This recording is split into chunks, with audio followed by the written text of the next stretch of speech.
தன்னுடைய வழக்கை சிபிஐ விசாரிக்க வேண்டும் என உத்தரவிட்ட போது சிபிஐ விசாரிக்க கூடாது என உச்சநீதிமன்றத்திற்கு சென்றவர் எடப்பாடி பழனிசாமி என்று சட்டத்துறை அமைச்சர் ரகுபதி விமர்சித்துள்ளார். புதுக்கோட்டையில் செய்தியாளர்களுக்கு பேட்டியளித்த அவர், ஆட்சியில் இருந்தால் சிபிஐ விசாரிக்க கூடாது என்றும், ஆட்சியில் இல்லாவிடில் சிபிஐ விசாரிக்க வேண்டும் என்றும் நிலைப்பாட்டை எடுக்கும் எடப்பாடி பழனிசாமிக்கு பதில் சொல்ல வேண்டிய அவசியம் இல்லை என்றும் சாடினார்.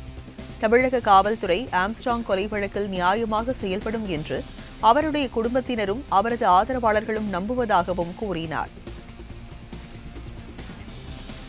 எடப்பாடி பழனிசாமி அவருடைய வழக்கை உயர்நீதிமன்றம் சிபிஐ விசாரிக்க வேண்டும் என்று உத்தரவிட்ட பொழுது சிபிஐ விசாரிக்கக்கூடாது என்று சுப்ரீம் கோர்ட்டுக்கு போனவர் எடப்பாடி பழனிசாமி.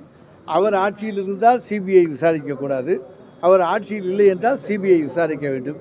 இப்படிப்பட்ட நிலைப்பாட்டை எடுக்கின்ற எடப்பாடி பழனிசாமிக்கு நாங்கள் பதில் சொல்ல வேண்டிய அவசியம் இல்லை. ஏன்னா எங்களுடைய காவல்துறை இதில் நியாயமாக செயல்படும் என்று பாதிக்கப்பட்டவருடைய குடும்பத்தினரும் நம்புகிறார்கள், அந்த இயக்கத்தைச் சேர்ந்தவர்கள் நம்புகிறார்கள்.